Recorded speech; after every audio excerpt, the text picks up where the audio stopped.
So the morning so far, we've talked about innovations in government. We started with water, space, and then public services like the railways. We now shift to looking at the role of the Indian private sector in innovation. And we're going to use two examples here. One is renewable energy, and the other is digital education, where actually for digital education, our speaker is going to be here in person. So I'm going to briefly introduce Mr. Sumant Sinha, founder, CEO of Renewable, but I'm going to ask him to tell us himself, because I think it's always more fun hearing it from the person than for me to just narrate it. So Sumant, thank you so much for joining us. I know that we pulled you out from a dinner or some event somewhere, and you had to scramble to get to a good place to chat with us. We very much appreciate that you took the trouble to do that.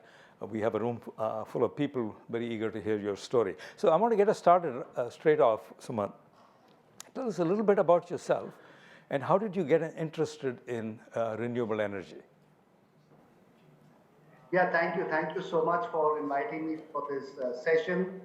Pleasure to be here, but you're absolutely right. As you can see, I was in a Diwali dinner right now, so with a lot of my colleagues. But it's certainly a pleasure to be here and to talk to all of you. To your question of how did I get involved with the sector and my background, well, you know, I was basically, like many of you sitting probably in the room there, I worked in the US for many years, but unlike perhaps some of you, I chose to go back to India in 2002, and I joined the Indian corporate sector in the Aditya Birla Group in finance, because that was my background. I was an investment banker and I'd worked on Wall Street for many years. And I came back to India because I frankly just wanted to be back. I felt that India would, over the next several decades, offer up opportunities of the kind that China had offered up, you know, over the last several years. And I felt that India, therefore, was a good place to spend the rest of my career. I got involved with renewable energy because 6 years after I'd come back, there was an Indian company called Suzlon, which asked me to come in and work with them, and in fact run the company. And Suzlon was a homegrown Indian wind turbine manufacturing company. And when I got a call from them to join them, frankly, that was the first time I really looked at the whole issue of climate change very seriously.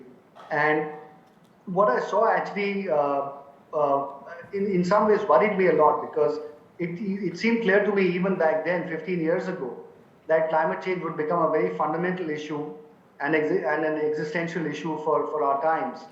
And I just frankly felt that not enough was being done about it. And so when I got a chance to come into the sector and set up and really run a wind turbine company, which was an Indian company but was fairly global in nature at that time, I thought it was a good opportunity for me to segue into or get into the whole climate change area.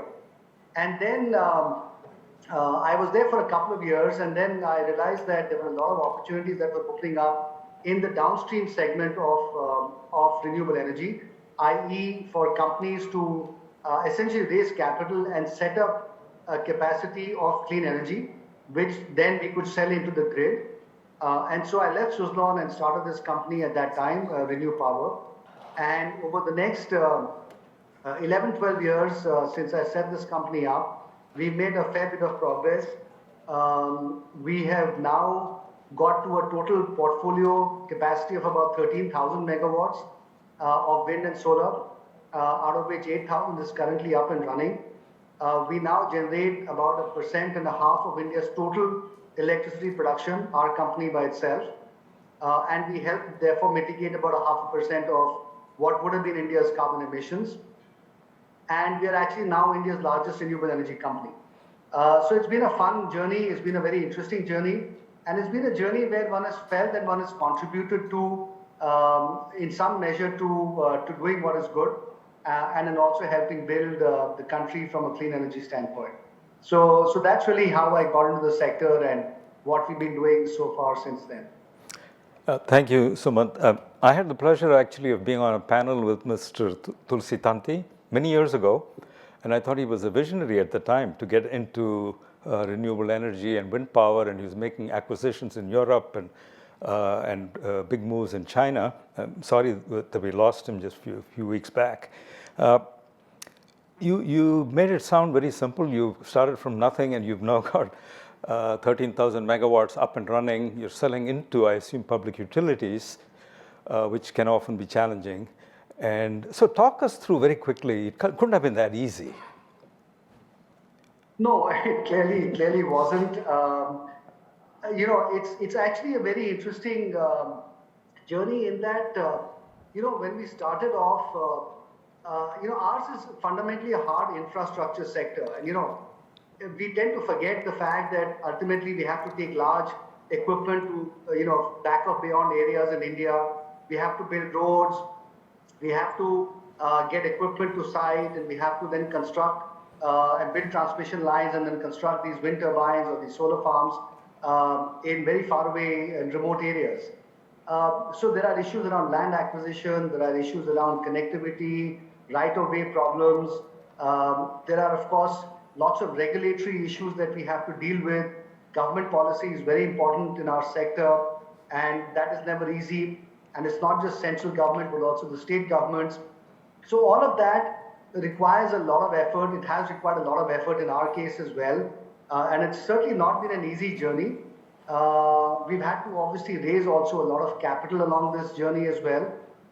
And foreign investors whom we've largely raised the capital from, they are reasonably unforgiving. So you have to deliver what you commit and consistently over the many years, because otherwise access to capital can dry up. So there are lots of, you're absolutely right, there are lots of issues that we've had to deal with over the years. But I think that that's been part of the learning that we've had as a company. And that's also what has helped differentiate us from a lot of other companies that started off at the same time that perhaps have not been able to execute as well. All said and done, this is India, and operating in India is never easy. But one thing I would say is that, we've tried to make sure that we've kept the focus on how we ended up doing business rather than only the business that we did. So for us, the means were as important as the end. And I have strived always from the beginning to create a company that reputationally, stands the test of time, and that is has a very high focus on integrity and ethics. And that's not been an easy task, frankly speaking, in India, where, of course, business is easier done in a certain way. We've sort of shied away from doing that. So I think those are conscious decisions that we've taken. But I think in the long run, all of that has really helped us, because it's, as I said, it's helped create a reputation for us that has therefore allowed us to raise more capital, hire better people, and also, represent ourselves better to government on policy making issues and so on. Mm-hmm. So I would say, yes, you're absolutely right. It's been a tough journey, but I think a journey that absolutely had to be done. And I'm glad that we've sort of got to where we have in this time. Help us, if you could, understand how India is doing relative to some other countries in terms of switching to renewable sources of energy as a percentage of the total generation. I know in China, some of the numbers I think are like 30% or something of their goals, and maybe they've even achieved something more than that, or they aspire to something more than that. How does India look, and how much more could you be producing? In 10 years from now, could you be doing 50,000 megawatts or what?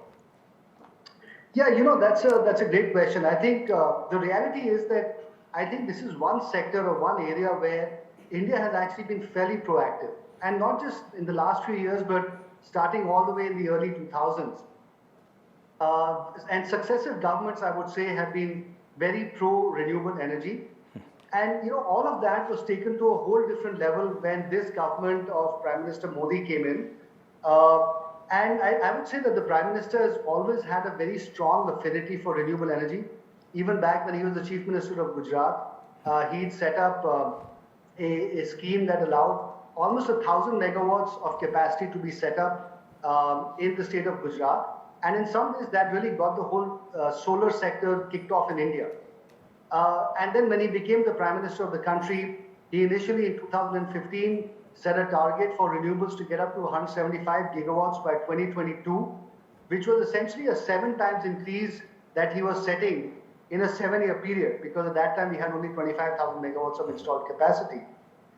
And today the target that has now been set by him is that India should get up to about 500,000 megawatts or 500 gigawatts of non-renewable, of non-fossil fuel capacity by 2030. And to give you a sense of proportion, the total installed capacity in India of all power generating sources is 400 gigawatts. So we're meant to add that same number in the next 8 years only in renewable energy. And so we are trying to recreate India's entire installed power sector today in the next 8 years only out of one generating source, which is renewable energy. And to give you an even more bigger sense of proportion, today India is already the third largest power sector in the world after China and the US. So we're trying to recreate that in a very short period of time. Now, what that means is that there needs to be almost about $500 billion of investment that needs to happen in this sector in India over the next 8 to 9 years. So it's a very tall ask. But the reality is that I think as a country, India doesn't really have a choice, because our power demand is growing at about 5 to 6% a year. And even if we meet these very significant targets of renewable energy, even that will be not sufficient to meet India's organic power demand growth. And so, even despite all of this, we will need more coal-based power generation to support India's growth aspirations. Mm-hmm. And that's obviously not a good thing, and we all recognize that's not a good thing. Mm-hmm. But even if we press the pedal on renewables as much as possible, it's still not going to be sufficient for what India requires in terms of future power sector growth. And that's, by the way, quite different from what's happening in the Western world, where a lot of the renewables is coming in to replace existing power generation sources. Of course, Europe is a mess from an energy standpoint right now, but India is actually therefore in a very good place because of the huge demand that we have for renewables. And the government is extremely supportive and very keen to make sure that we meet these fairly significant targets, which, by the way, will also therefore make India the second or third largest market in the world for clean energy capacity deployment in the next many years. And that's going to be obviously a fabulous opportunity for companies like ours. And to your point of what is going to be our target for 2030, certainly I think, I could see us easily getting to 50 gigawatts of installed capacity by that time, which would require us to invest another $40 billion of additional asset creation on the ground over this time period. And therefore, we are already the 10th largest company in the world as far as solar and wind capacity is concerned. And you can therefore assume that Indian companies will be among the largest companies, among the several largest companies in the world over the next 10 to 12 years, just given the size and scale of the opportunity on the one hand and the support of the government on the other hand. Terrific. Thank you for laying that out for us and giving us a sense of the big picture. We have only about 15 or 17 minutes left. I know the audience will have questions. I have many questions. So I'm going to fire away at you questions and give them very quick responses. How are you going to supply how is India going to supply the equipment to match that growth? Issues like battery storage and so on, which I think are an important part of this sector. How is India going to meet those requirements? What about the grid development and connecting the solar and wind, so on, to the grid and the management of the grid overall nationally? What's happening on all those fronts? Okay, so number one, as far as equipment is concerned, India has taken a very clear decision that we want to essentially produce all the equipment in India rather than keep importing from China, which is what really everybody in the world is doing. In solar panels, China has almost an 85 to 90% market share. And the whole world is now realizing that that's a dependence that is not very healthy. And we've seen what happens to that kind of dependency in the context of the European situation right now. So India is now imposing significant tariff barriers with a view to now producing all the equipment in India locally. And therefore, that is the direction that we're going to go in. And as India does this, it therefore also gives us a tremendous opportunity to actually emerge as a China plus one supplier to the rest of the world.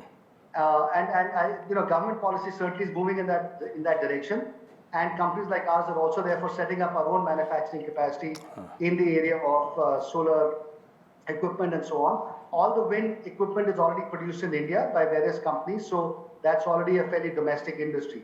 But this is, I think, another area of significant growth that will accompany capacity addition on the downstream side. As far as grid management is concerned, you're absolutely right. Grid management, obviously, in this context becomes a very big issue. But even by 2030, if we meet these very significant targets for India, renewable energy will account for only about 30 to 35% of the power generation in the grid. So it's still not going to be a very large number. It's still going to be a manageable number. But certainly, two things need to happen. Grid build-out needs to happen dramatically because obviously all this new power capacity has to be evacuated. And the Indian government currently has almost a $40 billion program to build out more renewable energy, for more power lines and so on, transmission infrastructure. So I think that's very positive. So it seems to be going in the right direction. As far as, and the second aspect of that is the managing of the grid itself. And again, there's a lot of work going on in that area. Of course, ancillary services like storage and so on are very important. And again, there are new innovative things coming up in India. For example, renewable energy being used to generate not intermittent power, but fairly baseload kind of power by combining wind and solar together along with batteries. And in doing that, if we can then almost generate near firm power, which is at prices significantly cheaper than coal-based power, then that's a great kind of innovation that we're in the process of doing in India right now, which actually is something that is very viable. And that can then solve a lot of the grid issues. So there are quite a few of those kinds of innovations that are going on in the country right now that will allow us hopefully to increase the penetration of renewables without leading to significant grid management issues. Yeah, your last comment about innovation makes me ask, are you doing anything in India that others are not doing that the others can learn from?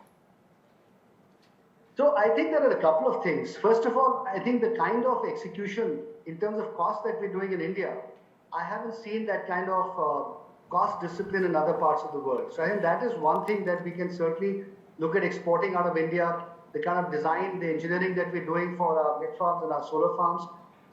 That's something that certainly is quite interesting. The second, of course, as I talked about earlier, is the round-the-clock power solutions, which again is going to be very important from a grid acceptability standpoint, and also will be very important for things like green hydrogen. Because green hydrogen electrolyzers require round-the-clock or fairly baseload kind of power. If you want to make it green, then you need renewable energy to be reasonably of a baseload variety. So that's the second thing I think that we are doing that is quite interesting. And the third thing is that we're looking at a lot of very interesting opportunities for generating carbon credits. And those are things that will be quite in demand as we go forward. And will be quite interesting for the rest of the world to buy carbon credits from different kinds of projects in India. So, for example, one of the things we're looking at is that pollution is a real problem in northern India. So we're trying to see how we can actually go and capture and gather some of the stubble that is burnt and sort of use that in a different manner. So that it actually allows us to generate carbon credits, which of course are now that the whole market is developing as well. Terrific. A sentence or two on green hydrogen and your plans in that area. So green hydrogen is an incredible opportunity because it allows us, I think one thing that people don't realize is that today clean energy serves only a quarter of all energy consumption because it's really tethered by wires. You can only get the energy or the electricity to places which are connected by wires. What green hydrogen does is it allows us to start shipping that renewable energy to applications or to countries that don't actually have that clean energy. And therefore, it's going to be much more global, it's going to be much more traded. It's going to allow us to get into applications in the hard-to-abate sectors, whether it is in the steel industry, the cement industry, the refining industry, and therefore really extends the whole potential of renewable energy to get much more broader into the whole energy sector. And therefore, I think it's going to be very interesting. And there are going to be two phases to green hydrogen. Phase one is where it's going to replace grey hydrogen, which, by the way, about 150 million tons of grey hydrogen is consumed globally, emits a lot of carbon dioxide and methane. So that will be step one. And step two is going to be eventually to replace LNG as a feedstock, because you can then burn the green hydrogen and generate power from that. So that is going to be the next evolution. And hopefully it's going to decrease, at least for countries like India, our dependence on imported fossil fuels, which currently India imports about $150 billion of fossil fuels every year. So that number can come down and can actually make the Prime Minister's aspiration to make India energy independent by 2047 potentially a reality. From where you sit and from what you're saying, there's nothing but opportunity, opportunity, opportunity everywhere you look. How does that leave you with any bandwidth for the rest of the world? You talked about how you could export your products to other parts of the world, but India is going to keep you so busy. No, you're absolutely right. Certainly India is a tremendous opportunity. It is going to keep us busy for quite some time. But I think as a corporate, you have to go to markets where you can either maximize returns or you can diversify your risk. So I think from that standpoint, we look at some opportunities outside India as well. But frankly speaking, our primary focus will continue to be certainly in India. Okay, we have about 6-7 minutes left, and I know I've been hogging the airtime here with all the questions. Anybody with a question? Yes, Lata? Okay, Dwayne, Dwayne, then Lata. I know that historically acquisition or leasing of land is difficult in India. How are you facing that? Because it seems like your projects are going to require a lot of land. Yeah, you're absolutely right. Typically 1 megawatt of solar requires about 4 acres of land, and almost the same for wind. Look, as a company, for the megawatts that we've already set up, we've acquired more than something like 40 to 50,000 acres of land already. So it's something that it's an expertise that we've developed. But to go a little bit into the details, solar primarily comes up in Rajasthan because that's where radiation is best. And that's where actually land is fairly easily available because it's more or less barren land. So leasing land or getting long-term leases or purchases of land there is easy. The issue there is building our transmission infrastructure, because obviously all of that power capacity has to be evacuated from there. So there the issue is not, the limitation is not getting land. The limitation is actually getting the transmission infrastructure or the evacuation from there. But fundamentally, therefore, I would say a large part of the land, either in Rajasthan or in areas of western Gujarat, which is called Kutch, the Kutch region, there it's relatively easy to acquire land. Wind is a lot harder though, because wind is a little bit more spread out in southern India, and more in agricultural areas. And there, frankly, there is no solution but to go in and talk to each individual landowner separately, because land ownership is very fragmented in India. And there, land acquisition can be extremely, extremely tough. So that certainly is an area of limiting, in some sense, growth.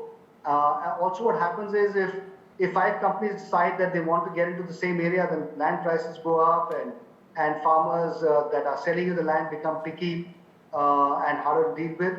So I think it's a very effort-intensive area. It can be solved. It just requires a lot of effort to go in and deal with all of these individual landowners to buy the land. So could land acquisition become a problem and a limiting factor over the years? It could. I will not discount the difficulty of land sourcing in the future. Thank you. I think we may have time for one more. Yeah. Thank you. I have a very focused question on policy.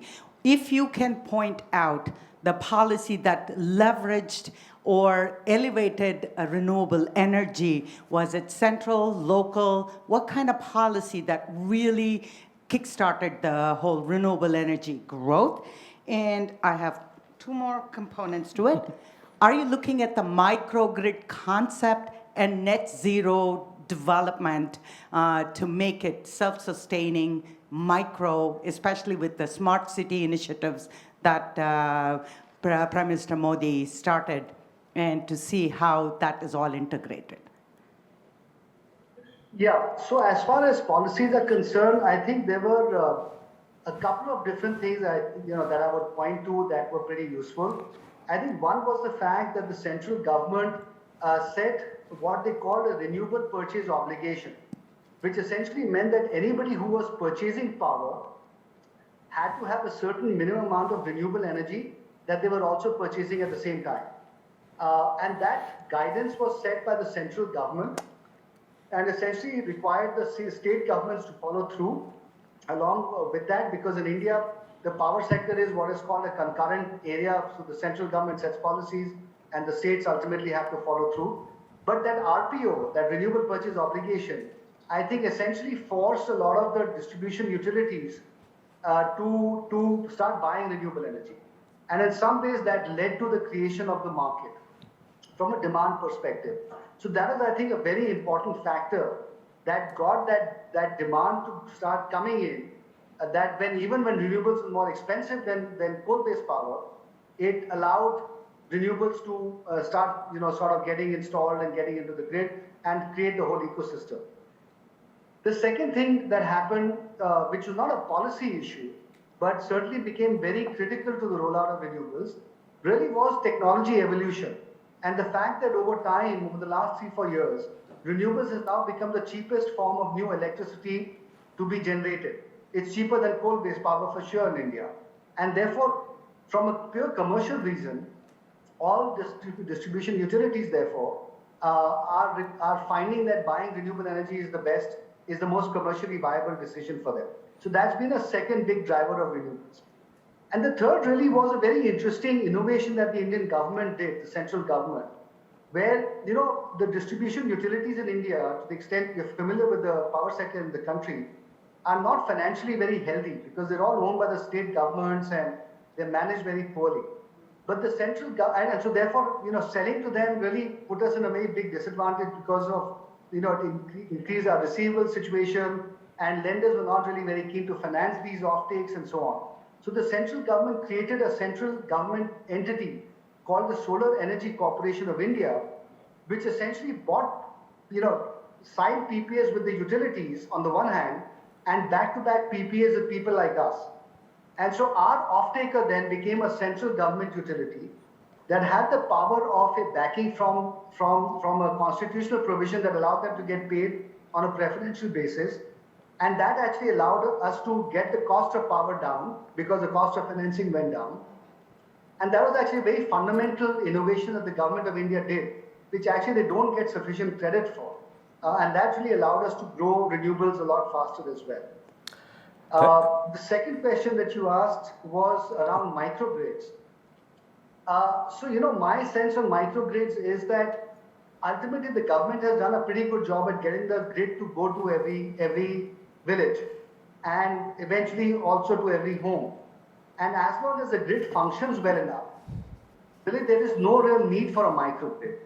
So there are companies in India that are coming out with and putting up microgrids, but unless there is a clear way of incorporating those microgrids into the overall grid and a way for them to get compensated for creating those microgrids, it's going to be I don't really understand the commercial model that can be used to sort of back up the whole microgrid philosophy. So we as a company, frankly, have stayed away from getting into the whole microgrid network creation business area. Sumant, do we have time can you take one more question? Yeah, sure. Yeah, keep it brief, please. Yeah, go ahead. Yeah, this is just a question about that I was recently introduced to a problem about renewable energy growth that's being affected. So if you look at, let's say nowadays in North India where there's Get to your question. Yeah, so it's basically a lot of people at the North India where there's a lot of opportunity for agricultural activities and growth for bioenergy. They are not really aware of the benefits of renewable energy. They're very resistant to change. They're sort of they would like to stick to what they do usually, but when there's a lot of benefits to it. So how do you think private players and government can collectively close that gap, or what is being done right now? On bioenergy specifically? Yes, but generally renewable energy. But I think when it comes to agriculture, there's a lot of scope for bioenergy that is not being tapped into at the moment. So how do you think, as a company, like government, can close that gap? Yeah. Yeah, that's a tough one, because in bioenergy, you have to collect bio waste or biomass from a whole host of people. The logistics costs of that are pretty high and they're variable over time. And so unless the government comes out with a specific scheme that is flexible and takes all of those variabilities into account, it's going to be tough for private players to get into that segment. So I think really that's where the biomass situation is. It's very fragmented and small industry in India, and it will probably remain that way unless and until the government comes out with policies that really are willing to give a higher tariff to biomass, frankly. Because right now, solar is at 2.5 rupees a kilowatt hour, wind is at about 3 to 3.5 rupees a kilowatt hour, and biomass would be at 5 to 6 rupees at the very least. And so therefore the question is who's going to buy it, who's going to pay for it, and so on. So then that's one of the big disincentives on bio. Thank you, Sumant. I think this has been quite educational for all of us. I'm afraid we're out of time. We wish you all the best with your very ambitious growth strategies. We know you have family in Boston, so I hope when you come here, you will pop in and see us in person. Sure. Thank you so much for having me. Is that a promise? It is. I'll certainly come and look. All right. Thank you. Thank you so much for so late in the day making time for us. Thank you.